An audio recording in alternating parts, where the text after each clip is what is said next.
Сәлем достар, менің каналыма қош келдіңіздер. Бұл жолы өте дәмді, қытырлақ, бірінші рет жасағаннан-ақ керемет болып шығатын KFC дайындауды көрсетіп беремін. Бұл тағамды жасау үшін бізге жоғарыдағы заттар керек болады. Ал олай болса, бисмиллахи-рахмани-рахим деп жұмысымызды бастаймыз. Ең алдымен бізге керек заттарды дайындап аламыз. Бізге керек тауықты 4 бөлікке етіп, яғни KFC-дің көлемінде етіп турап аламыз. Сіздер тауықтың қанаттарын алып пісірсеңіз де болады. Мен жай ғана тауықтың етін алып, оны 4 бөліктеп бөліп шықтым.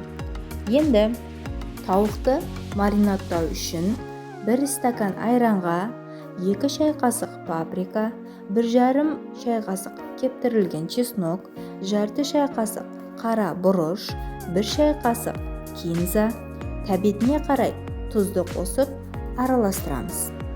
Араластырып болғаннан соң тауыққа жақсылап жағып 1 сағатқа холодильникке қоямыз. Қыздар, түнде жасап таңертеңге дейін қоюларыңызға болады. Сол кезде тұздың дәмі етке жақсылап сіңіп, одан да күшті KFC дайын болады.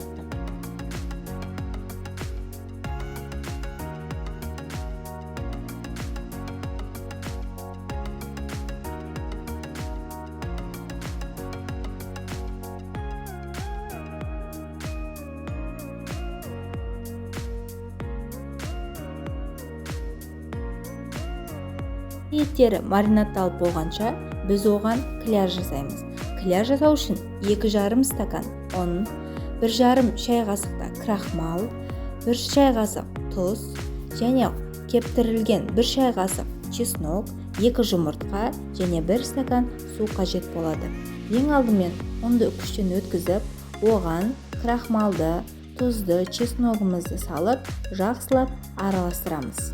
Және де осы араласқан массаны 3 бөлікке бөліп, соның 1 бөлігін басқа шұңқырлау ыдысқа саламыз. Теңдей, яғни 3 бөлікке бөліп 1 бөлігін саламыз. Видеода көріп тұрғандарыңыздай. Және де осы 1 бөлігіне 2 жұмыртқамызды саламыз. Және де оған жақсылап сұйық масса болғанша суымызды аз-аздан құйып, жақсылап араластырып аламыз. Міне клярымыз да дайын болды. Енді холодильниктегі еттерімізді алып, ең алдымен сұйық клярымызге батырып, одан кейін ұнға батырып аламыз. Клярдың барлық жағын жақсылап жағамыз. Одан кейін барып ұнға батырып, ұнды да толық жағып шығамыз. Дәл осылай барлық тауық еттерін жасап аламыз.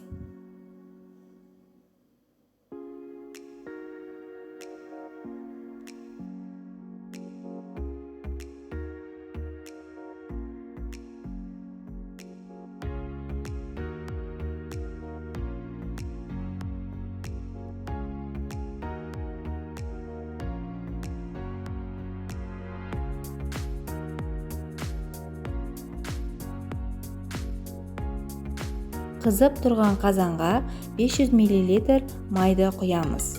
Етті салған кезде май еттің бетін толық жауып тұруы тиіс. Сол кезде біздің KFC-ларымыз өте әдемі болып, біркелкі болып пісетін болады.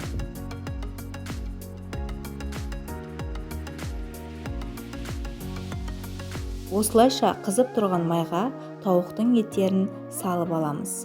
Видеода көріп тұрғандарыңыздай, май тауықтың етін үстін жауып тұр. Дәл осылайша 7-8 минуттай, ең әрі кетсе 10 минуттың ішінде жайлап пісіріп аламыз. Одан артық көп уақытқа қалдырып қоймаңыздар, себебі еттің іші құрып кетуі әбден мүмкін.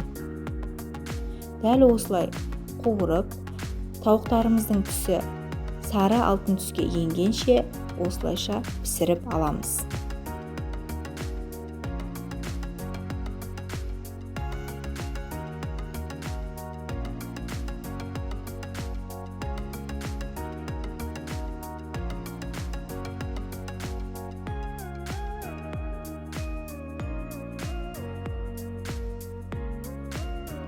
Міне, кефсиларымыз дайын болды. Енді оны майдан шығарамыз. Иісі өте тамаша, әдемі болып тұр. Міне көріп тұрсыздар, қыздар, дәл осылай үй жағдайында кефсиларды дайындауға болады. Өте әдемі, қытырлақ және өте оңай әрі тез дайын болады екен. Рецепті жоғалтып алмас үшін менің каналыма жазылып, лайк басып, комментарий жазуды ұмытпаңыздар.